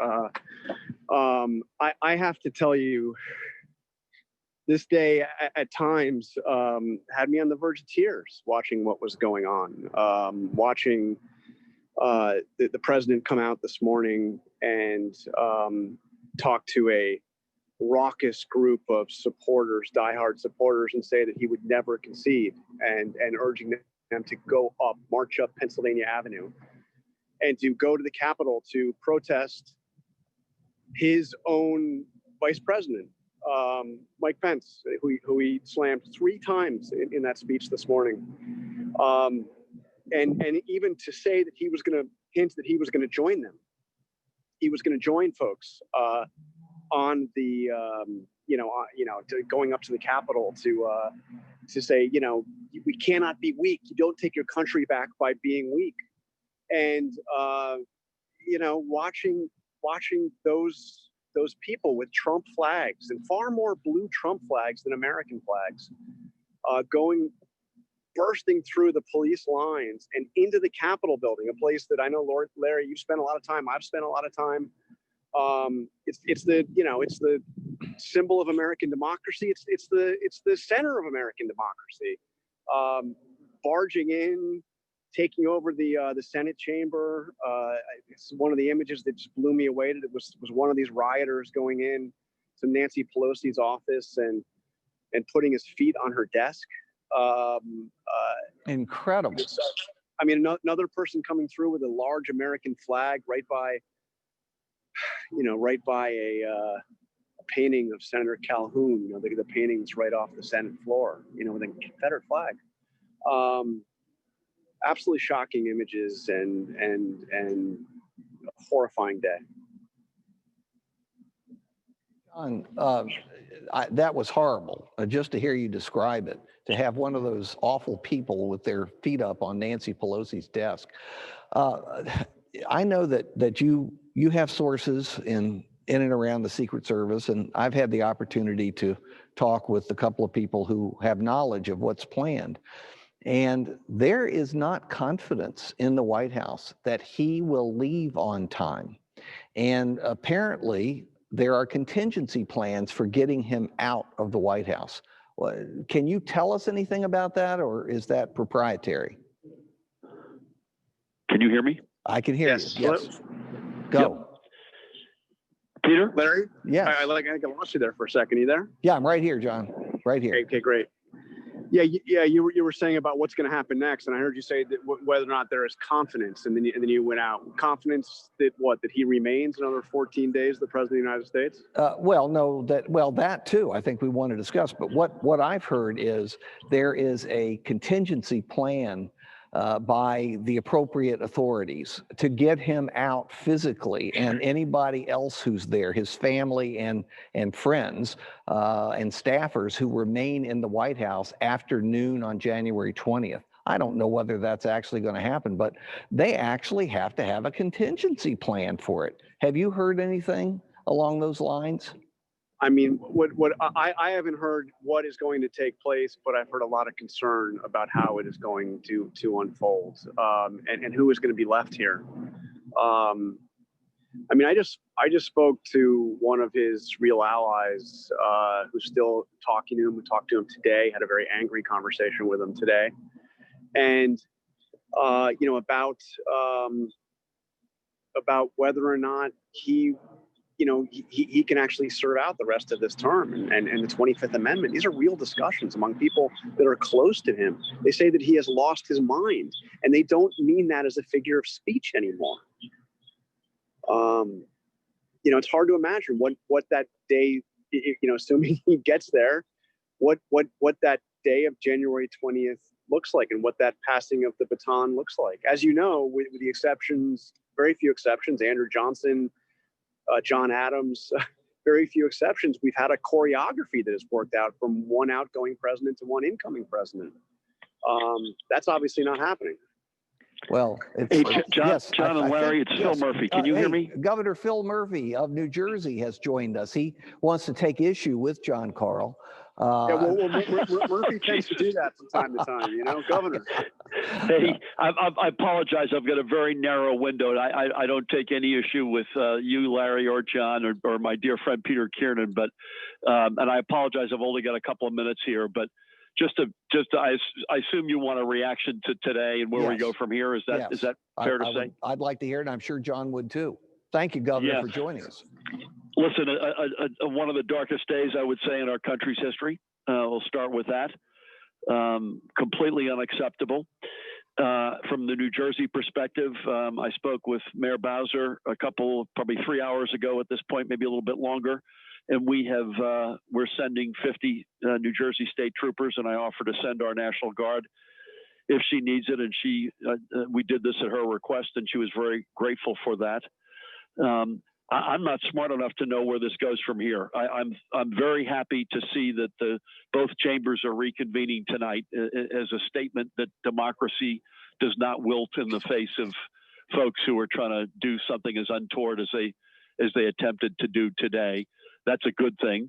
Joe Biden will be, we're all overwhelmingly certain, will be certified as the next president of the United States.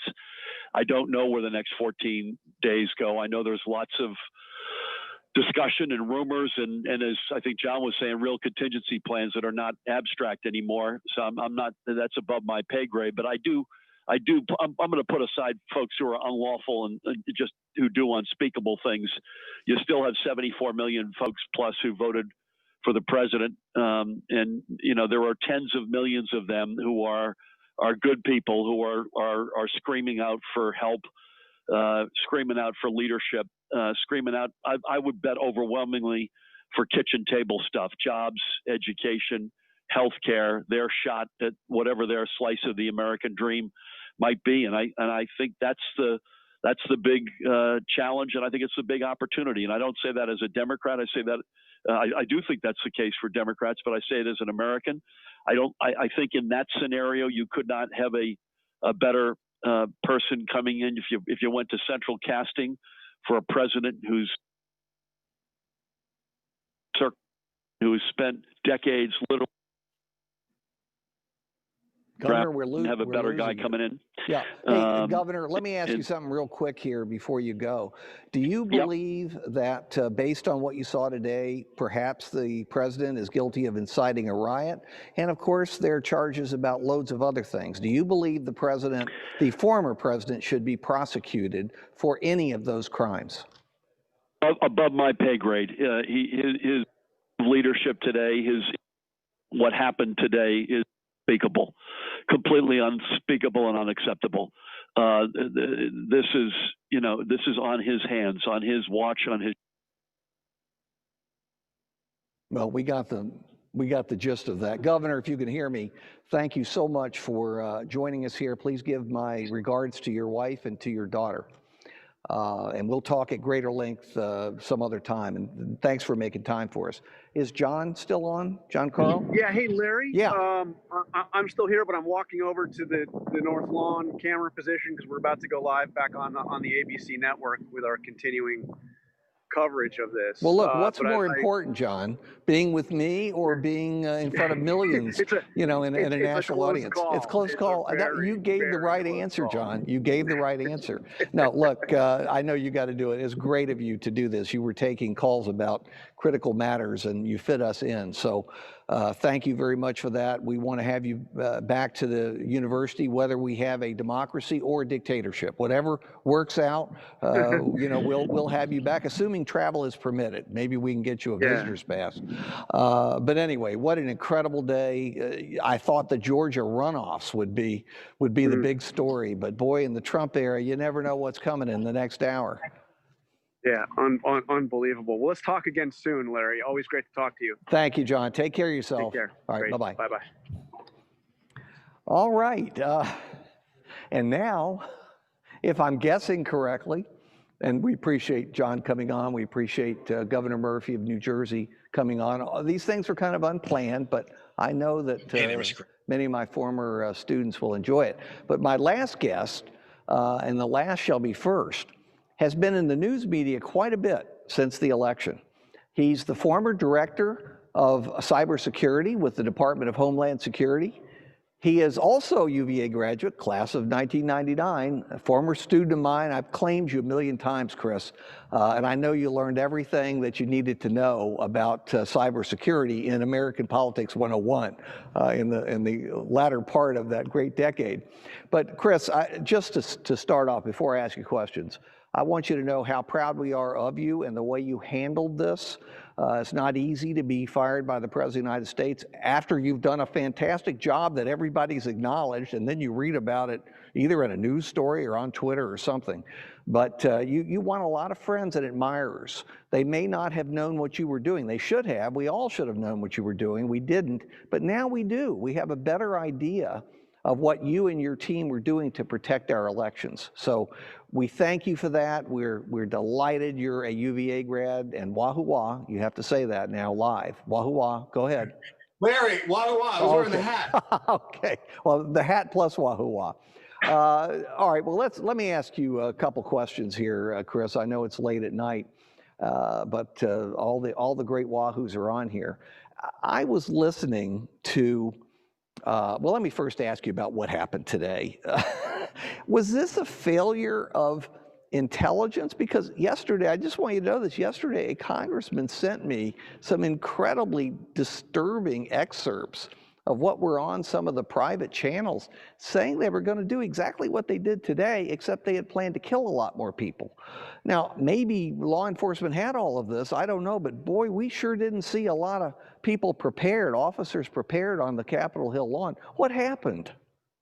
I don't know, Larry. I'm neither blessed nor cursed to receive intelligence briefings anymore, so I can't really explain just what seemed to be a breakdown of security and containment in the Senate building. Like you, I've spoken to a number of members of Congress today that just they were concerned about what seemed to have been a lack of preparation, and just there not seeming to be a game plan. I mean, we've known that this sort of thing could happen since about 1812, so it seems that there should be a plan in place. And that's real. The congressman that you talked to, did they suggest any reasons why? Did they know why this happened? They were as confused and confounded as you are, and I suspect there will be an investigation into what the breakdown was with Capitol Police and other law enforcement elements, and that's probably one of the many investigations that we'll be hearing about in the coming months.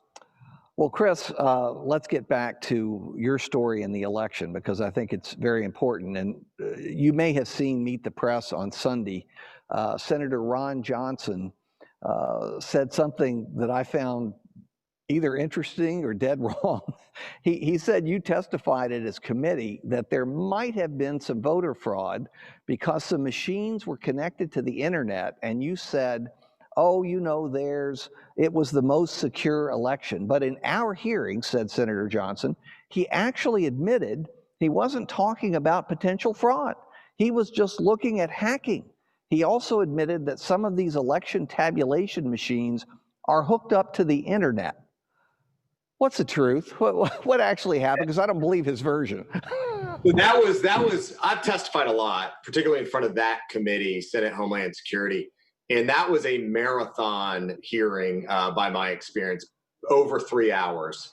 And so you take a lot of that conversation over 3.5 hours, then you consolidate it down into a 5-minute hit with Chuck Todd, and you don't always get the full context and the truth. So what we were talking about at the Cyber and Infrastructure Security Agency, where I was the director up until I was fired by the president's tweet on November 17th, what we were focused on was the security of the systems that you as voters use to cast your vote sometimes, that are used to count the vote, to process the registrations, all of that. And so from a security perspective, absolutely most secure election in modern history. We know that because we have been working on it for 4 years. We had the advantage of 4 years of preparation. The prior administration had about 4 months. And that's law enforcement, that's FBI, that's the intelligence community. We were looking out, we were looking in, and there was no evidence whatsoever of any sort of compromise of the vote casting, counting, and certification process.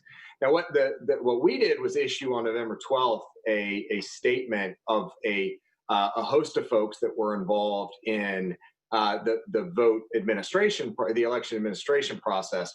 And we were specifically talking about the cybersecurity piece, but there were stakeholders, state and local election officials, who said, there's no widespread fraud. The Attorney General Barr, said there is no fraud.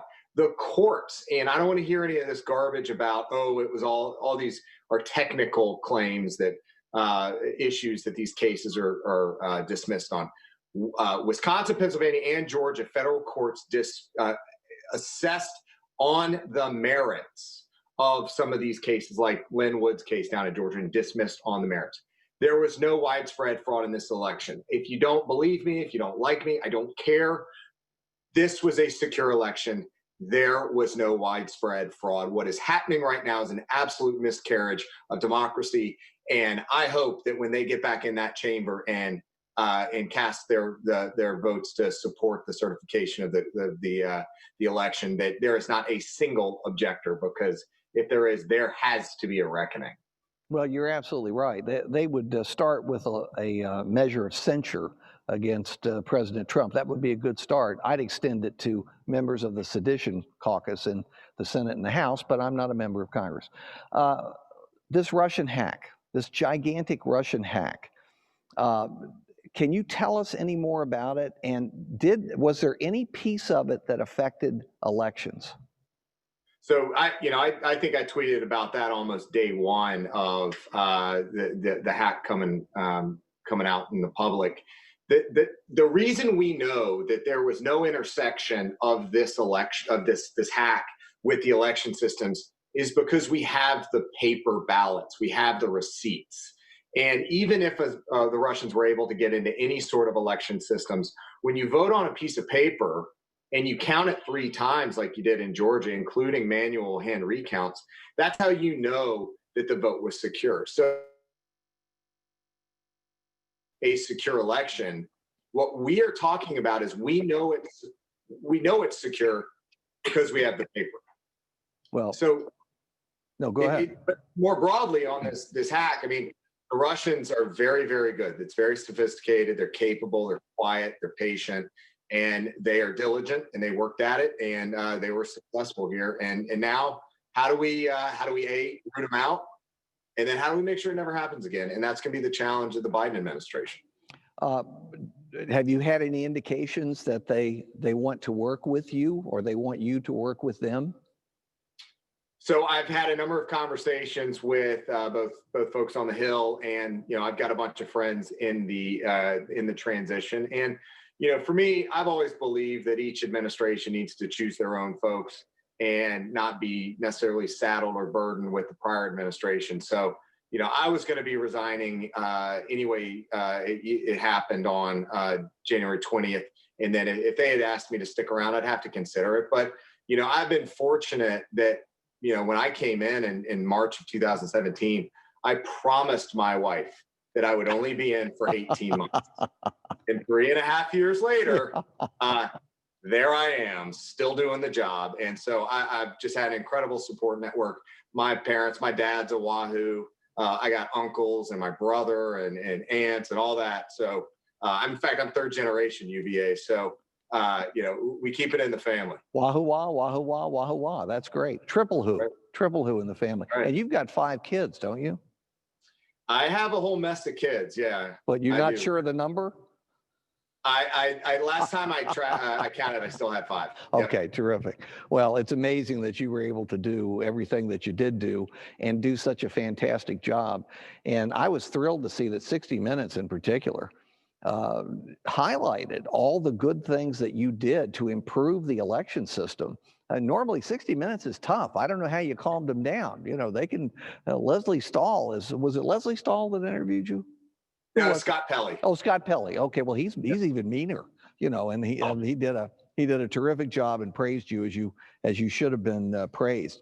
Chris, we are delighted to announce on this broadcast that you are going to be one of our visiting scholars at the Center for Politics, and so our students here, your successors as a student, will have the benefit of asking you questions and hearing you in classes and complaining about the grades you give them and all the things you did when you were here.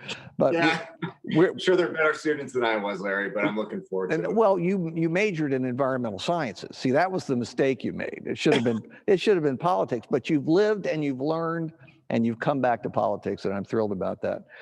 Chris, we look forward to seeing you down here once the pandemic eases up. We look forward to having you assume that role. And the role that you've really performed, as far as I'm concerned, other than giving us a very secure and fair election, is as a role model for many of the students who are watching. The main audience here, students who are in the J term, the January term. And you're an example of what happens when you do the right thing. It's not easy to stand up and do the right thing, but that's what you did. You suffered some consequences for it, but I think you made an awful lot of friends and allies by doing it. So we salute you. We look forward to seeing you down here. And I think we've said wahoo wah enough, but what the heck, wahoo wah. Wahoo wah, Larry, and looking forward to getting back down on grounds. Thank you, Chris. Take care of yourself. Bye-bye. And now, okay, this has gotten completely disorganized toward the end, and I apologize for that. And I blame everyone else here because that's what leaders do. It's what I've learned in the Trump administration. Despite the pandemic, there's a lot to be optimistic about. Politics, well, I used to say politics is a good thing. Now I say politics can be a good thing. So we've got slightly larger buttons that we used to hand out. Certainly our system isn't perfect. Certainly we can improve. Certainly we have to improve based on what happened today. And people must be actively engaged in our system. They need to get more engaged in our system. They need to reach out to other people who don't agree with them. Have a conversation. It may get loud and brassy at times, but that's okay. That's okay. Don't start throwing things, and certainly don't go to the Capitol and break windows. You need to look no further than last November's elections to realize that your vote and your voice really matters. In 12 short days, we'll welcome a new president to the White House. Maybe you like him, maybe you don't, but I think we need to give him as much support as we can because of the crisis of the pandemic, because of the crisis of governance and polarization, and because we need to be rebuilt and regenerated after the stresses, the strains, and the chaos of the last 4 years. We wish certainly President Biden, President-elect Biden, the very best, Vice President-elect Kamala Harris, the very best. We owe them and the nation a chance to be successful. And we'll look forward to seeing all of you again soon. Remember, this is just the first of a whole series of President Ryan's democracy dialogues. And this was a little chaotic itself, but you know, democracy's chaotic. Democracy dialogues are chaotic, but they serve a purpose and are underlined, in a sense, by the way they're conducted. So thank you so much for joining us. We look forward to continuing the conversation with you as we move through this next semester and beyond. And again, wahoo wah. I think I've now said it 100 times over the last 2.5 hours.